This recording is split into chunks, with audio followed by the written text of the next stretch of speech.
We almost said no to this project, and looking back we probably should have. A client came to us with idea in his mind that we will make kitchen countertop and a small wine cabinet out of their tree that her grandfather planted who knows how many years ago, probably decades ago. That sounds awesome, right? Well, there was a catch. When we checked the wood, it was wet, like way too wet. So we actually turned them down. A week later they called us back asking if there was any way to fix this. We gave them two options. Either let it air dry naturally for more than 2 years or throw it in a kiln, but we warned them. And because the moisture level was so high, drying it fast meant that black marks will be all over the grain. You can literally see where the wood got scorched. And man, walnut is tough, but those pieces were testing my saw.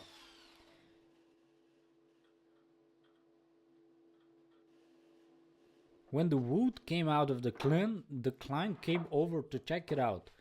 We planed down a small section to show them what it would look like. Honestly, they didn't care about the marks. To them, this was their grandfather's tree, and the emotional value meant way more than a flawless finish. So we got a green light. Instead of cutting out all those burnt sections, the client actually wanted to keep them.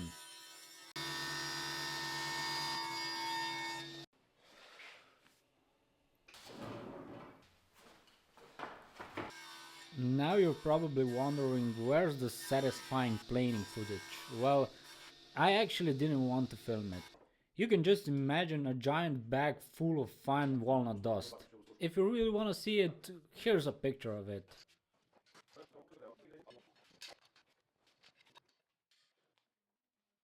Once everything was cut and planed, it was time for the glue up. And when you're working with solid wood, you can honestly never have too many clamps. Just getting everything lined up and locked down is a workout on its own.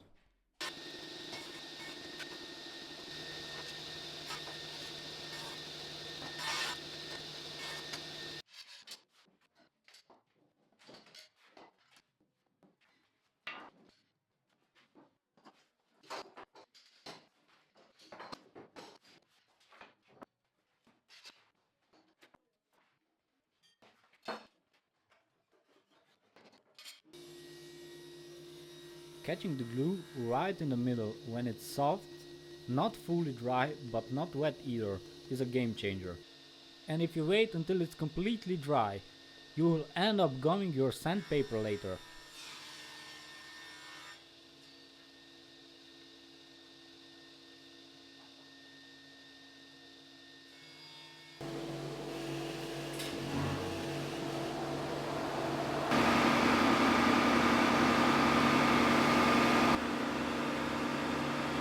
Once it was completely dry, we ran the panels through our wide belt sander. Honestly, I don't see that many small shops with one of these big beasts, but it saves us so many hours of sanding. Although we will still do all the fine detail sanding by hand later on.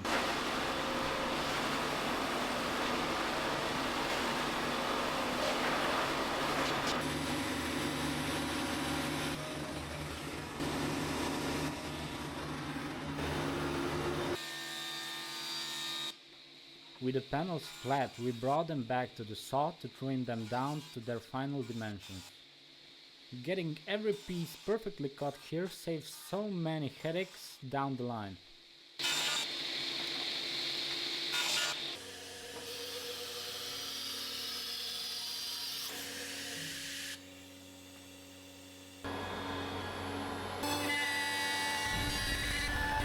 Next we moved the panels over to the CNC.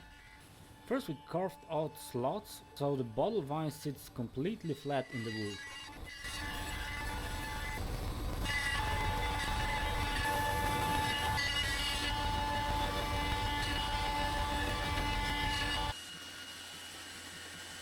Then we drill out all of the mounting holes for the assembly, vertically and horizontal.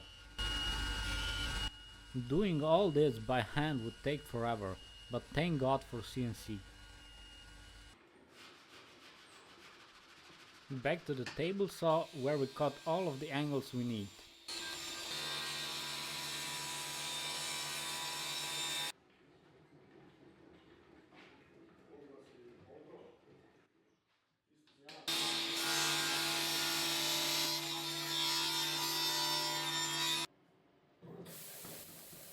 And if you don't burn your new logo into the back panel, is this even your work?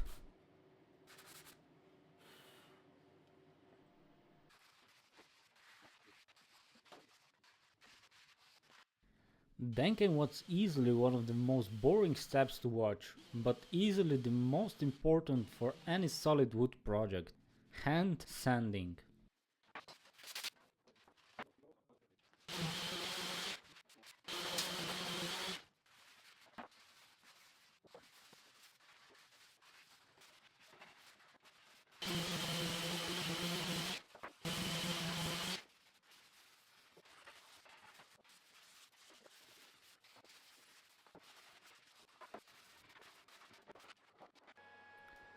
We filled all the small cracks with black filler and sanded everything down to a super fine grit.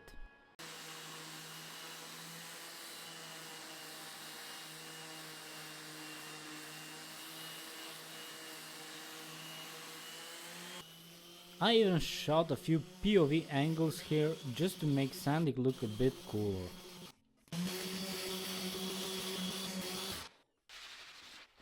And now came the moment of truth, putting it all together. And because this wood went through so much heat stress earlier, we had to be extremely careful with how we joined the pieces. For the structure, simple glue wasn't going to cut it. This part holds all the weight of the wine bottles. So we used wooden dowels to lock everything in place.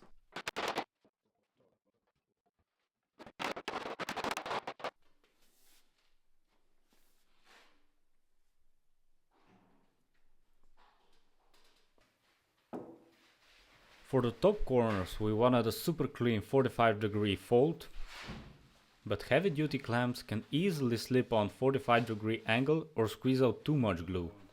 So we used a classic woodworking trick: painter's tape. The tape gives you perfect tension, not too high, not too loose, just right.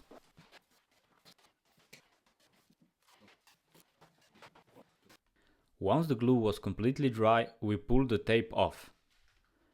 Now, even with the best tape trick, a 45-degree corner isn't always 100% perfect. You might still see a tiny gap along the edge. So here's a little trick.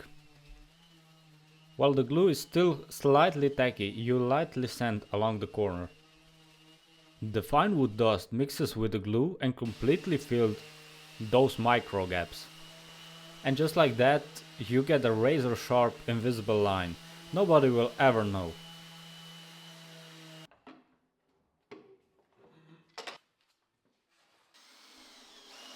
Now, even with the planning and high-tech CNC machines, they still forgot something. I completely forgot to drill the holes for the slides. So back to the basics. I set up a simple jig and drilled the 8mm holes by hand.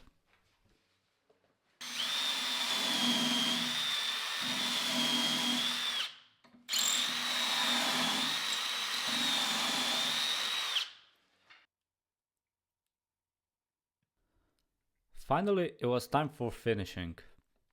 We applied 2 coats of a special lacquered blend using a wet on wet technique. Honestly, how we mix this and apply it could be a whole video on its own because it's really a science.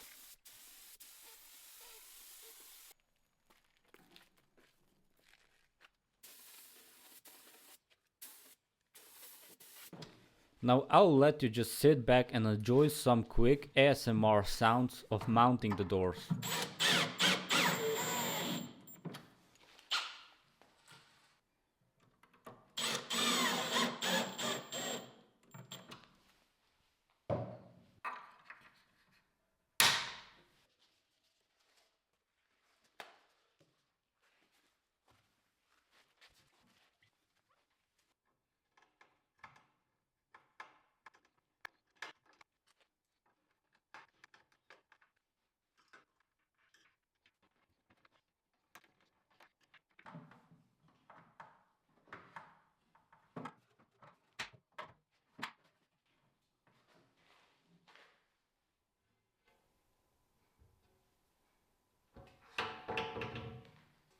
And here it is, our final build.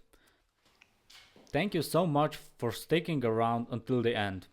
If you enjoyed this project, make sure to like and subscribe for more woodworking videos.